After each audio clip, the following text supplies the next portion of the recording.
I'm David Griffin. I'm here at Spondon Cricket Club in Derbyshire. It's the 22nd of June 2017. My name is Kath Green. I'm a member of Spondon Cricket Club and I was born in 1942. Good evening, Kath, and thanks for inviting me down to this beautiful setting. It's a lovely part of the world and so close to Derby City. Yeah. You've been involved with Spondon Cricket Club in one way or another for a long, long time. What was your first connection with the club? Right. After my husband and I got married in 1963, we moved to Spondon in 1966. We used to come and watch Spondon Cricket Club play cricket at Royal Hill Road, the old ground. Then we had a family. We used to bring the family up to the cricket club, and then our son played cricket.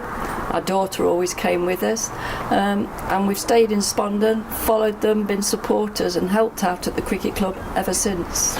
So it must have been a very different time back then, talking in the mid-60s.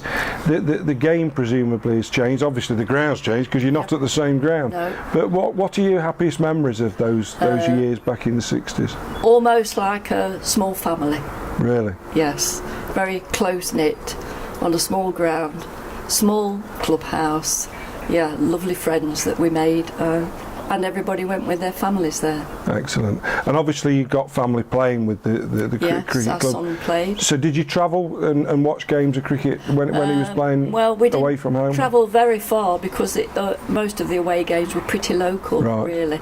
So there wasn't any necessity to travel too far. Okay. But we did go away to watch the matches. Yeah. And then obviously we fast forward a long distance really from the 60s to the early part of the 21st century, and the move to this marvellous ground. What was the thinking behind that? How did that come about? Well, I wasn't and I was still only a supporter at that stage, but apparently it was that they weren't able to play in a higher league unless the ground was a particular size, and it wasn't big enough at Royal Hill Road. And I believe the committee had been looking for some time for a new place in Spondon to have the cricket ground, and this opportunity came up, and so the committee went forward with moving. Were you sorry to see the old ground go? In some after ways, all those yes. years? In some ways, yes. Yeah. It's not quite as close and informal as it used to be. Yeah. They say that about it. I mean, I remember that we had the same conversation about the baseball ground and the Pride Park, didn't we, I suppose? Yes, that's right. Now, obviously, as you moved through the 21st century, I understand that when you retired, you embarked on some private work, as doing some work with your own family. Well, what was all that about? I'd always been interested in family history, so for a number of years I'd been doing my own family history, and when I retired I decided that the best way forward with my family history, and I was new to computers, that I would start archiving all my own family history and photographs, and that was really how I started doing archiving.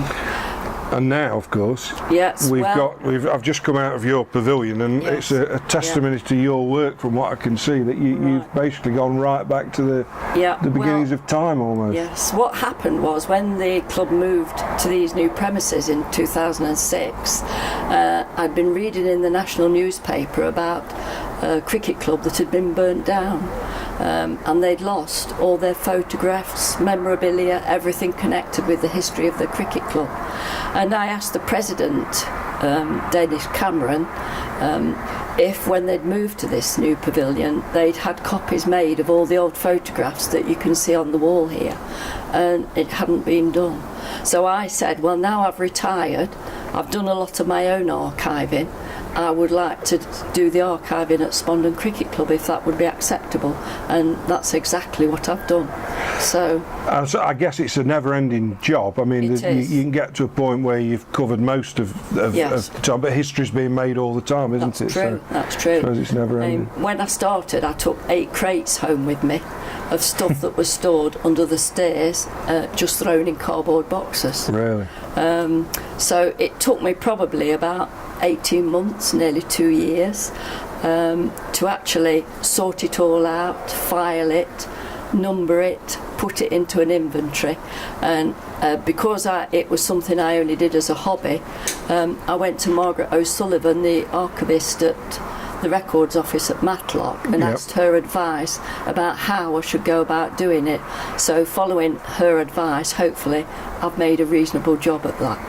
And what were your most interesting finds? What sort of things in these boxes and crates did you find? And what were your favourites? I think my favourites probably were the minute books. I've got a copy here in front of me. Minute books going back from 1920. Really? Handwritten. Absolutely hilarious to read. Are they? Yes. Have you got one for me, or would it take too long to look? It probably would take too long. But and the other thing was the fact that they'd kept lots of letters and documents pertaining to the purchase of the ground, which was really so important for Spondon Cricket Club in 1924. And how did you get the full background of that then? Yes, yeah. Apparently in 1923 they were renting a field on the corner of Royal Hill Road, and when the farmer died, the field came up for sale, and Spondon Cricket Club were offered the first opportunity to buy the field for £300. Right. Of course, £300 in 1923-24 was a lot of money to raise. And they discussed it, and there was a prominent chap who lived in Spondon called Mr. J.H. Fellows, who offered to loan the cricket club £300 at 4.5% interest. That's what happened. So they bought the ground with this loan, and there was 3 particular tea ladies who belonged to the ladies' committee, a Mrs. Walker-Smith, a Mrs. Daly and a Mrs. Beniston. And they spent the next 21 years raising that £300. Wow. By whist drives, smoking concerts, singing concerts. A smoking concert? I don't know what a smoking concert is. Is that from the minutes? It's always in the minutes. It's always in the minutes. And doing the teas at the cricket club. And we have a lovely photograph in the pavilion of the 3 ladies who actually by 1945 had raised the £300 and paid back the loan, and this is why this club is here today. So their fortitude and their sheer commitment, I suppose, it must be something that must have been astonishing at the time. Yes. But I guess I can understand why somebody like you, with your historian heritage hat on, would be. You must be incredibly proud of the work that they did all those years back. Yeah. And now it's your job to keep the name alive, I suppose. That's right. Yes. So what of the modern day? I'm looking out across the ground, and obviously we've got the main first 11 ground behind you. There's another pitch over there. We're in a marvellous modern pavilion. So this is the modern game. Are there any more plans? What are you going to do with your next phase of your cricket life? Well, I'm just catching up on my archiving, because for the last 6 years I took on the role of secretary of this cricket club. So that kept me busy, and my archiving fell behind a little bit. Right. So I'm now catching up. But anything that new appears, then I like to add that to the archive. But another thing that's come out of all the archiving is that we were able to discover the history of things at the cricket club. For example, the presidents, past captains, the past chairmen, the past secretaries. And fortunately, I'm married to an excellent joiner. And this excellent joiner has made us some lovely honour boards, and so being able to verify names, dates, these honour boards are now on the wall at the cricket club, and if I find any more information about any empty dates, then we're able to add them to the boards. And I guess it just shows how important it is to not throw things away. We often complain about hoarders, don't we? But actually, you've been able to do what you've done because of this stuff was there. Yes. So, Kath, before we close, if you I'm going to put you on the spot now. Is there any one single memory, one single day, or anything in particular of it's 5 decades and plus now of association with Spondon Cricket Club? Is there any one day that stands out? Well, I do remember in the probably they'd be the 1980s and 90s, we had a particularly good rapport with Darleydale Cricket Club. Right. And we used to go in a minibus, a little contingency of supporters as well as besides the team, to cheer the team on. But my husband, not only being a good joiner, is also a good cornet player.